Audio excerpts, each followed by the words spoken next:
Shabbat Shalom. For those of us who live or at home on the alphabet street of American Jewish life, the drama of these weeks between the election and the upcoming inauguration is due as much to what has been said as what has not been said. Let's begin with the obvious. 5 days after the presidential election, the Anti-Defamation League, the ADL, American Jewry's premier voice in the fight against bigotry and anti-Semitism, condemned the appointment of Stephen Bannon as senior counselor for the president. In the words of the press release from the ADL, quote, "It is a sad day when a man who presided over the premier website of the alt-right, a loose-knit group of white nationalists and unabashed anti-Semites and racists, is slated to be a senior staff member in the People's House." While some Jewish organizations have joined the ADL in its vocal opposition to Bannon, others have remained noticeably quiet. The AJC, the American Jewish Committee, American Jewry's leading advocate in public affairs, has been conspicuously quiet on Bannon, issuing the rather anodyne statement that, quote, "Presidents get to choose their team and we do not expect to comment on every key advisor." Both organizations have come under fire. The ADL has been criticized not only for having its thumb on the scale against the Trump administration, but also for the tactical blunder of having alienated itself from an administration with which it and the rest of the Jewish community will have to work. As for the AJC, in explicitly and not explicitly calling out Bannon by name, has been pilloried by some for having fallen short of its mission to prevent the infringement of civil and religious rights of Jews and to alleviate the consequences of persecution.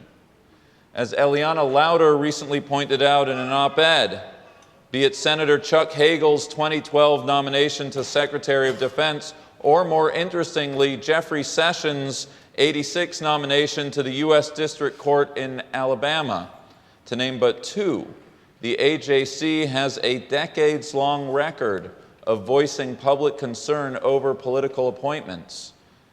To not speak out now, the thinking goes, is a noteworthy stain on the blotter of the AJC. Unless one think the debate is limited to the political right, the current drama unfolding is actually on the political left. At the DNC, the Democratic National Committee, as they contemplate Congressman Keith Ellison as its new chairman, the ADL has characterized his views on Israel to be, quote, both deeply disturbing and disqualifying. In this instance, the ADL has found itself under attack from the left for having unfairly criticized Ellison over views held by much of his party and, for that matter, American Jewry. Other groups such as J Street have rushed to defend Ellison, in their words, a champion of pro-Israel, pro-peace policies, whose thoughtful and considered leadership has shown deep respect for Jewish values and the Jewish people.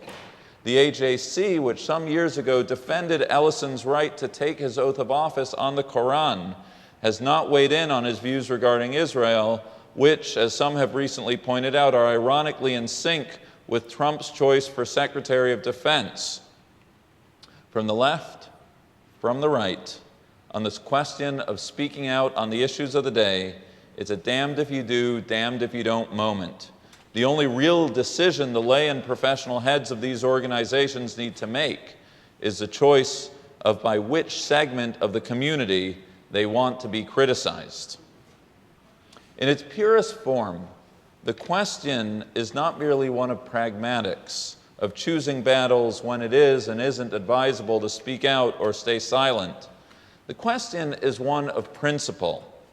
Are there moments that not only may the American Jewish community speak out, but we must speak out on the issues of the day? It could be hate speech or Israel or refugees, subjects about which American Jews have a historical and parochial stake, but it could also be gun control, the environment, gender, health care, or otherwise. There are a host of concerns on the docket of our country which not only impact the Jewish citizenry of this nation, but also, and it's to this question I want to turn, about which Jewish sources have what to say. What is our responsibility to the stranger in our midst? What does economic justice look like through a Jewish lens? How shall we tend and protect God's earth? How best do we ensure that every person created in the divine image stands equal before the law?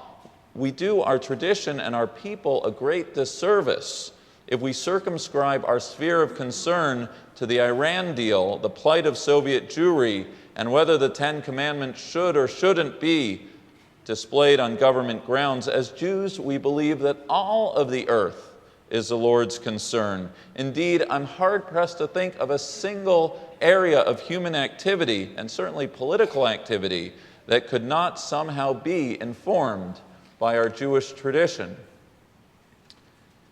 Contemporary Jewry, Rabbi Jonathan Sachs explains, faces two political situations for which there is no precedent, at least not for the past 2,000 years.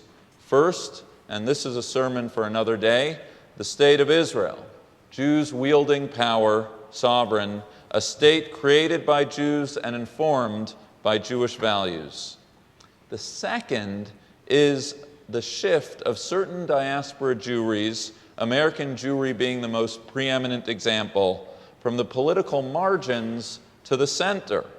No longer would Judaism be a lifestyle choice restricted to the private domain. As Americans, it is the First Amendment's prohibition against the establishment of any religion and concurrent guarantee of an individual's free exercise of religion that has served to set the expectations of a politically empowered American Jewry even higher. In other words, because the promise of America is freedom of religion, but not freedom from religion, American Jews began to believe, and still believe, that not only could they participate in the public square, but that Judaism itself bore the potential to inform public policy. After all, the thinking goes, if it is not only a right, but a duty of Americans' religion to advance their views in public, then how can we as Jews abdicate our rightful place in shaping that public discourse that we inhabit? And yet, nevertheless, we squirm. For a variety of reasons, we continue to wrestle with the question of just how assertive American Jewry should be in the public sphere. You need only consider the primary mitzvah of the upcoming Hanukkah holiday, lighting the menorah, to understand the debate. We are commanded, we know, to light the menorah in a visible place, by a door or a window for both Jews and non-Jews to see. That said, as both the Talmud and Shulchan Aruch, the Code of Jewish Law, explains, in certain times when such public expressions of Judaism would be unwise or unsafe, one may place the menorah inside the home, away, out of sight of public view. By this telling, where we do or don't place a menorah signals a lot more than a technical aesthetic choice. It's a bellwether for our Jewish sense of self. Are we willing, both literally and figuratively, to put our Judaism out there, to have the light of our tradition shed outwardly? Or do we restrict its radiance to just within our homes? The menorah placement is a litmus test on the question of just how assertive the Jewish community will or won't be, and this year, as much as any other, raises the question anew. And yes, it is a question that impacts not just the ADL or the AJC, but us here in our own community. How shall we, Park Avenue Synagogue, think about political advocacy moving forward? How shall we speak out, and if and when necessary, mobilize our community? To begin with, let me state clearly that we are a 501(c)(3), and as such, according to the RRS, I've never quoted tax code from the Bema, are, quote, absolutely prohibited from directly or indirectly participating in, intervening in, any political campaign on behalf of or in opposition to any candidate for elective public office. Neither I, nor my colleagues, nor this institution as a whole may engage in any activities that A, would favor one candidate over another, B, oppose a candidate in some manner, or C, have the effect of favoring a candidate or a group of candidates. This ban on political campaign activity, however, according to the IRS code, quote, does not restrict leaders of organizations from expressing their views on political matters if they are speaking for themselves as individuals, nor are leaders prohibited from speaking about important issues of public policy. In other words, while endorsing or opposing a candidate is strictly verboten, to speak to the issues of the day is well within the purview of this pulpit and our programming efforts. In my mind, however, the IRS code is the least interesting part of this conversation.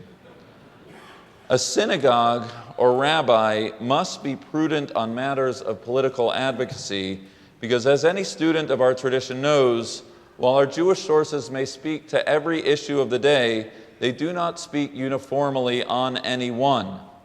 It is intellectually indefensible for a preacher to claim that Judaism says X on any single topic, and it's altogether inadvisable for any Jew to claim to represent the Jewish voice on any single subject. Second, we should exercise caution before engaging in political advocacy because it has the potential to have divisive ramifications on our community. A synagogue is a place of community building, oftentimes a refuge, and we must be thoughtful to the sensibilities of all those who call Park Avenue Synagogue their political home, their spiritual home.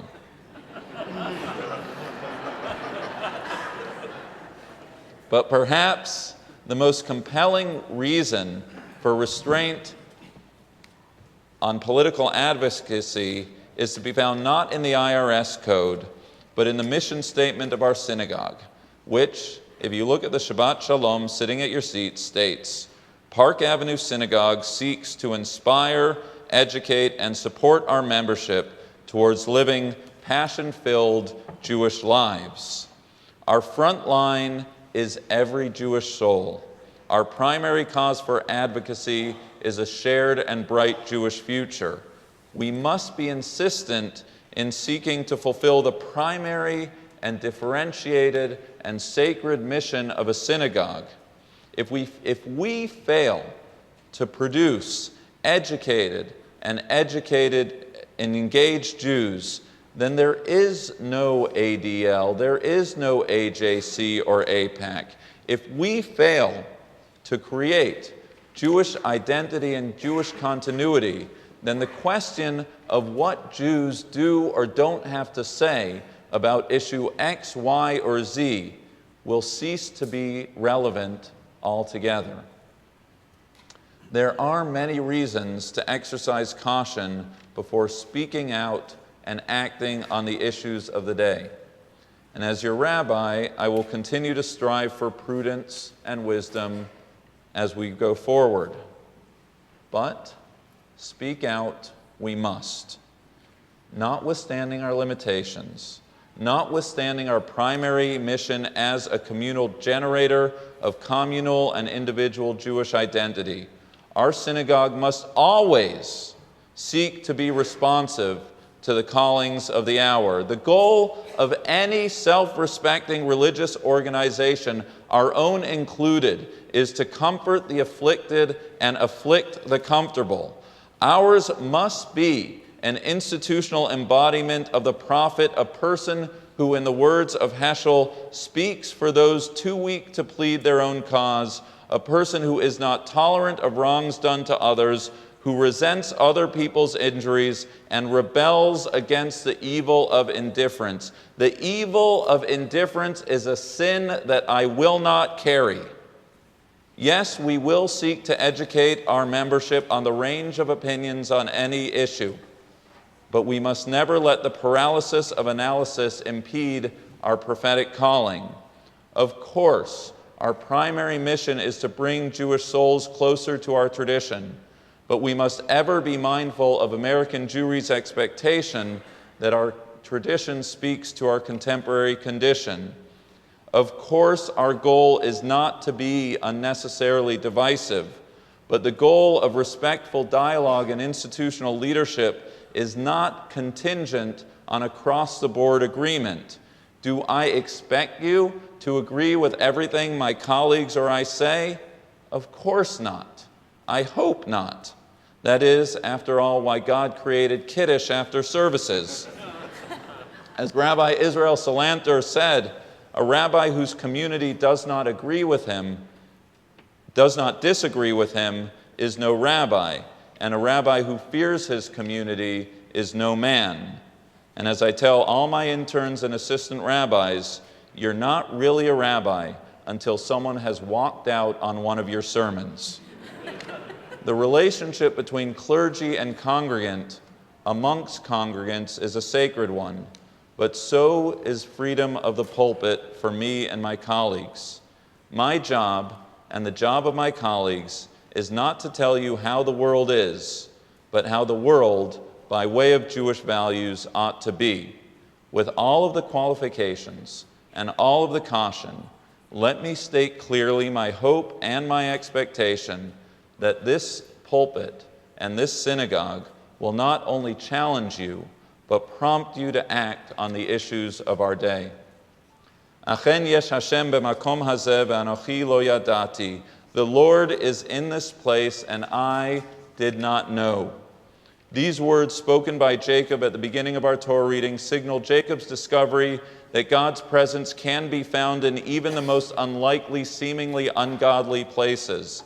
God is invested in the question of environmental justice.